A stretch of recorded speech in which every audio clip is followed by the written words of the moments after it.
Among Us is overwhelmingly popular, with positive reviews from over 200,000 players on Steam, spawning millions of memes, fan fiction, and fascinating YouTube videos.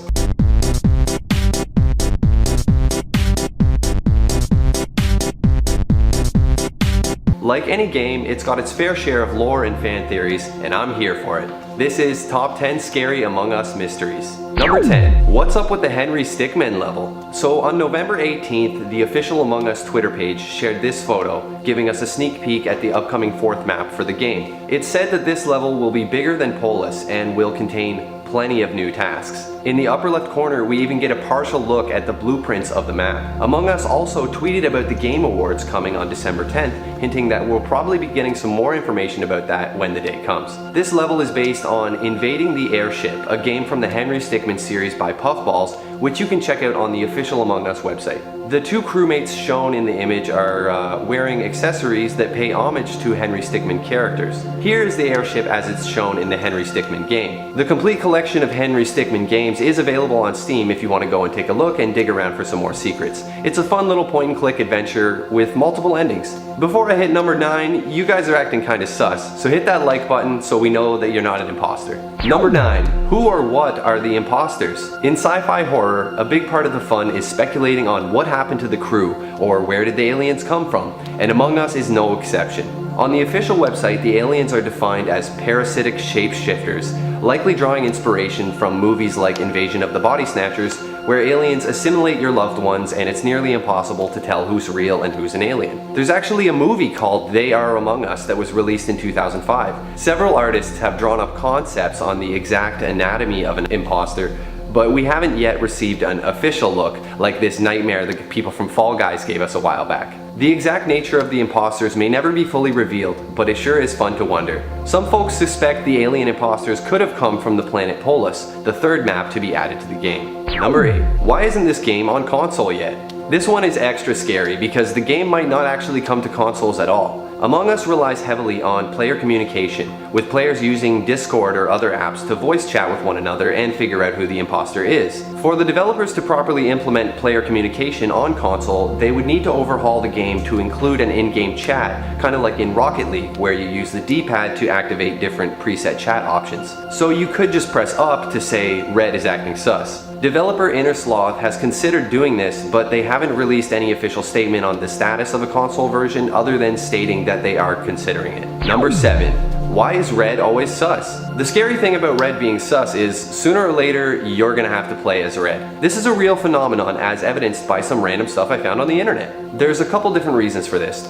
First, Red appears in 6 different promotional images for the game, almost always as the imposter stabbing somebody or something. Psychologically, red is a color associated with power or danger, so naturally the red crewmate rouses your suspicions. The idea was incepted into your head. In real life, red cars usually have higher insurance premiums as well, meaning we're all in agreement that red just can't be trusted. None of this stuff is justifiable or based in real logic, but it might make you feel a little better if you join the game as red and get ejected right away. Number 6. What are the crewmates? It's pretty obvious right away that the imposters are aliens, but even the regular crewmates are pretty questionable looking. The crewmates all have a backpack with no clear use, and more importantly, don't show any blood or organs upon death, just a single large bone. Furthermore, they have no visible hands, and the medbay scanner states crewmates are only 3 feet 6 inches tall, much shorter than a human. Perhaps most interesting is that at a height of 3'6" and weighing 92 pounds, all the crewmates have a BMI of 36.7, which according to the CDC equates to class 2 obesity in humans. The CDC did not respond to our offer to comment on this. It's been theorized that the extra weight could be from the spacesuit or could just be the healthy weight of whatever species the crewmates are. Definitely not human. Number 5. What's going on with this green dude? Sometimes in a particularly glitchy lobby, you might see this guy, an off-color green dude with 3 question marks above his head. It's supposed to only appear for a split second when a player is loading into the game, but sometimes glitched players are stuck with this guy, who's not green or lime, but is called Fort Green. Some other weird facts about this guy? If he's killed, the body shows up as red. Pretty sus. Also interesting, if you scan this guy in the medbay, he weighs 132 pounds instead of the usual 92. He also is the only crewmate with blood type AB+. Luckily, none of the crewmates ever need a blood transfusion. This mystery is basically just a glitch, but it's pretty neat. Number 4. How did this game get so popular? Now for the real mystery. How did this game get so popular? With simple graphics and repetitive gameplay, this thing went relatively unnoticed at launch. It seems like the game just happened to be out there at the perfect time, in the early days of COVID when we were all desperately seeking the next distraction. The deception and detective work really raise the stakes, but the tasks are like little mini games that help keep things fun and remind me of games like Mario Party or Jackbox games. This game definitely benefits from its cute art style that puts it right in the same niche as Fall Guys and Fortnite, but it was ultimately the growing number of streamers experiencing massive growth as a result of streaming that helped the game rise to success. It also really helps that the game is available on mobile. It's massively popular all around the world with a huge player base in many different countries. Love it or hate it, Among Us isn't going away anytime soon. Number 3.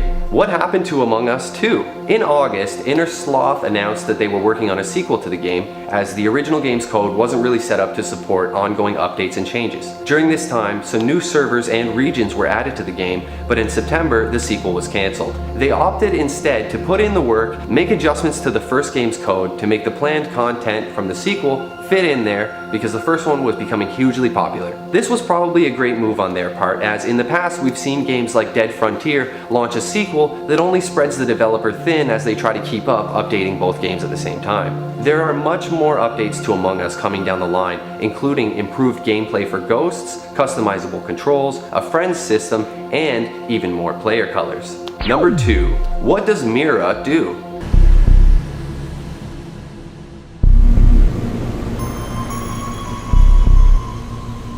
Mira is an organization within the game, and their headquarters serve as the setting for the second level. The crewmates seem to work for Mira, collecting samples from other planets, traveling back and forth in the dropship shown in the trailer and in the level's map. It seems like Mira is just a classic sci-fi organization consisting of scientists and astronauts, but who knows? Perhaps Mira inadvertently created the imposters during their alien research, or just discovered them out in space. Either way, I love this level. The facility is very reminiscent of the game Prey from 2017, and it'll likely be quite a while before we learn any more about Mira, but there's some great fan theories out there. Number 1. What happened to the planet Polis? The planet Polis is introduced in the third level of the game. It's a purple planet with molten core and icy blizzards on the surface. Mysteriously, it has a huge chunk missing from it, exposing the lava within, the magma. With facilities housing a specimen room, it's easy to make the connection that perhaps Mira discovered some alien stuff here they thought was worthy of investigation. Perhaps the damage to the planet was just naturally occurring in the form of extreme earthquakes. That would make sense given the presence of seismic stabilizers on the Polis base. The frequent use of drills to extract specimens could also explain the giant hole in the planet's surface. The name of the planet itself, Polis, is actually an Easter egg in reference to Polis Petrovich, a man from the Henry Stickmin games who won a sweepstakes allowing him to name a planet after himself. Hey guys, I hope you enjoyed this video. Let us know some of your crazy theories about Among Us in the comments down below. We love it. I'm Patty D, and thanks for watching Top 10 Gaming.